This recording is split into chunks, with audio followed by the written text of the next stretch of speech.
Hi, today with me, Marija Pasuljevic from E-Commerce Association. Hi, Marija. Hi, Renata. Thank you very much for having me. It's a great pleasure to be with you today. Marija, you're currently an Executive Director of E-Commerce Association of Serbia. Is that correct? Yes. You have quite a solid experience in FMCG sector.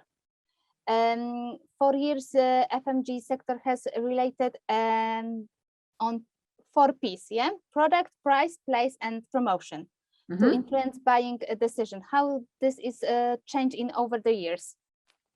Well, as you mentioned, I have quite a solid background in FMCG with more than 15 years in various positions, working in different countries and globally and in different continents. So I would say that the digital media has reshaped the marketing landscape across the board, particularly when it comes to fast-moving consumer goods.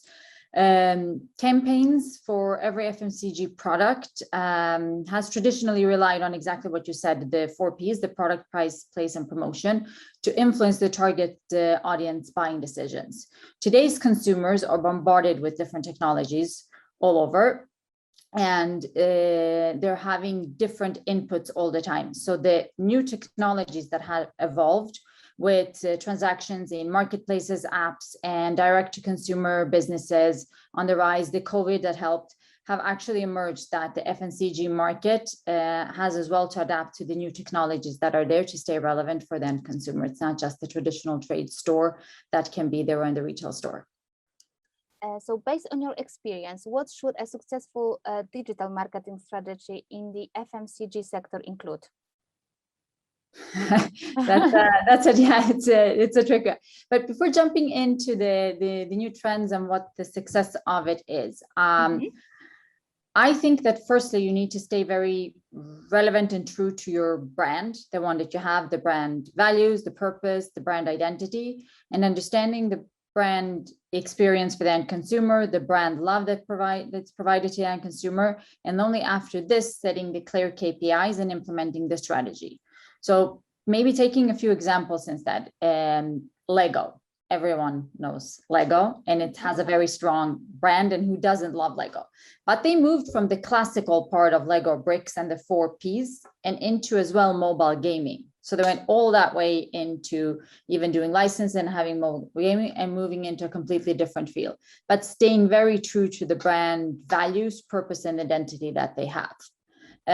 So for me, before moving and jumping into a strategy, it's that we need to understand where the brand is coming from, where it wants to go. Looking at facts and figures, I think one of the details that NASDAQ said that 95% of the purchases will be done using an e-commerce website by 2040. So in that case, my first thing what someone should do would be that have an e-com store based on this, to have a new platform to sell it. Social media presence, key to have 4.65 billion, I think, social media users, which is close to 7% an increase from previous year. And if you have people spending 2.5 hours daily on social media, that's the channel that can't be excluded. So if you go e-com stores, the social media, creating appealing posts, showcasing your brand creativity, then targeted ads, bringing in new influencers. I loved one with influencer. It was really a very cool one with Snoop Dogg and Martha Stewart with big Easy Reach lighters. That was one of the, and I used to work with big lighters, and I know that for me was a really, really key highlight of how to bring in influencers and still keep the brand love and essence in it. Email marketing, TikTok. TikTok is one of the things that are up and coming and people sometimes forget, but a very key one. So I would say that mixing all of these inside have to be done to really keep it relevant. So successful one, it's not an easy answer, is keeping the strategy of the brand, understanding the new trends, technologies coming in, and utilizing all of those new trends that are online. That would be what I would recommend to do. Okay, thank you, Marija. You've mentioned gaming. During, during your career, you've transitioned from FMCG to gaming. It seems like a big change sector-wise, obviously. What were the main difference that you felt when you joined the digital company? Probably the first one was, wow, they're all so young. So that would have been the first one. Mm-hmm. It's a very young one. I used to be the younger one. I guess they're both differences and similarities. I was in an FMCG company, the same one for almost 14 years, and I moved completely into a different field, where it's mobile gaming, and the product itself is much more interactive. You're selling it online versus selling it from a classical store. So you have in-app purchases versus having classical sales of a product. The tools that they're using, the way they're building it up, it's a very different way of having products that you sell versus having digital space. I thought it was an amazing experience, but my first one, it's a much younger one. They're using much more of the social media. I think that in some ways they're much more advanced in some parts. Mm-hmm. And in other parts not, but it's the industry as well. So those would have been the few ones. And what's your favorite or more memorable project you worked on during your career?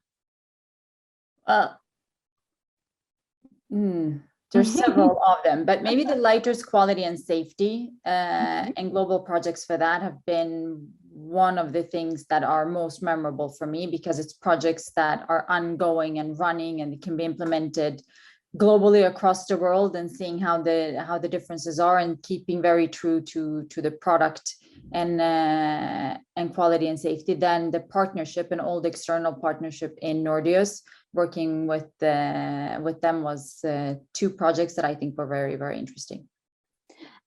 Like we can hear, you have a very big experience and in different sectors, in different countries as well.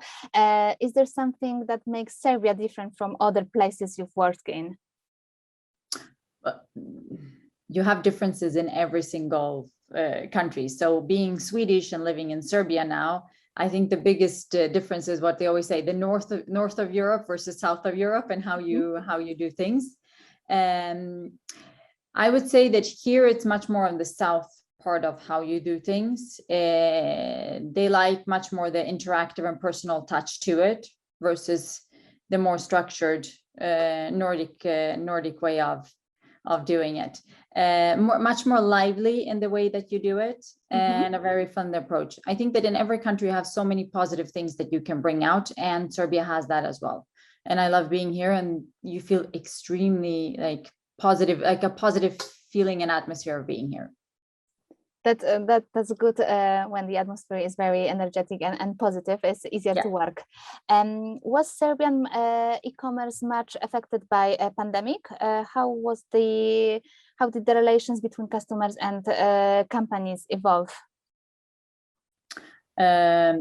I think that looking into what happened, so overnight, as other countries, you had the lockdown, you had to go into direct delivery. So the delivery companies on how they were serving were boosting as well. And they made a change that with the retail stores having to close. I think that the country switched quite quickly into overnight, that you had to move more or less into e-commerce and delivery, because that was the only option to operate, as in majority of the countries.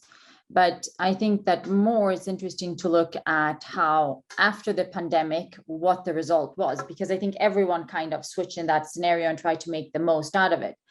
But today, if we look at figures, I think that out of 9.6 million people created online transaction that were paid with cards or worth over 250 million euros.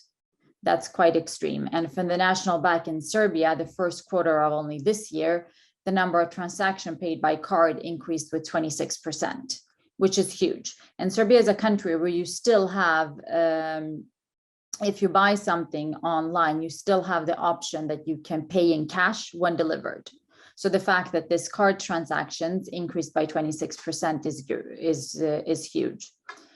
The first 3 months of 2022 was even better results in value of transactions. So you have that you both look in Serbian local currency dinars and you look in euros, and both of them were increasing versus last year. In euros, the currency online was higher by 74%, and the record high ones was for dinars, with all that grew for almost 40%. I understand. So yeah, it's a quite high numbers and very interesting thing to follow and see what has changed and how this developed. And also last year you were appointed the executive director of Association E-commerce Association of Serbia. What are your main goals in this position? Well, the main goals is to really fulfill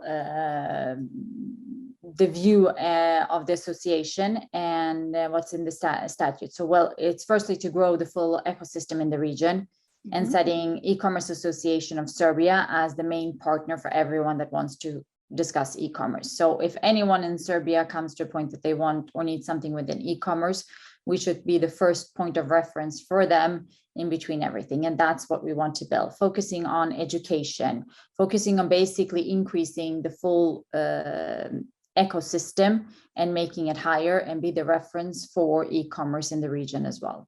So that's basically the main idea of when it was founded to what it is today. And that is my duty to, as well as an executive director, roll out and push through.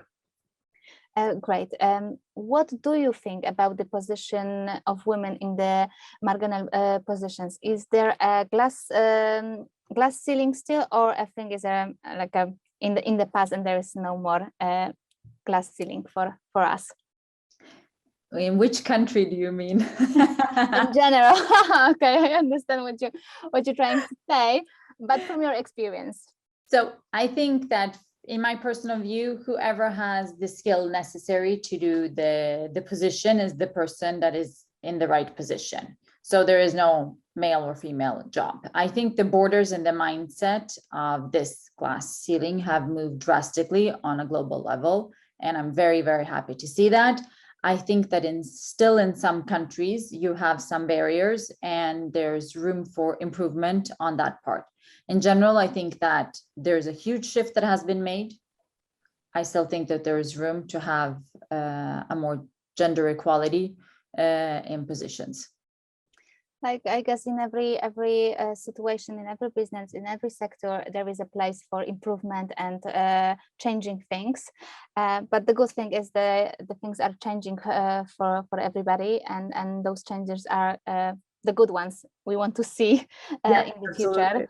And everybody is working to achieve this situation for everybody to be the most effective one. Thank you, Marija, for that. Thank you for sharing your experience and your thoughts. Thank you very much for having me here. Thank you for the challenging questions. No problem at all. And just to let our viewers know, we will see Marija in the next episode talking about E-commerce Association of Serbia. Thank you, Marija, one more time. Thank you so much. Bye. Bye-bye. Thank you.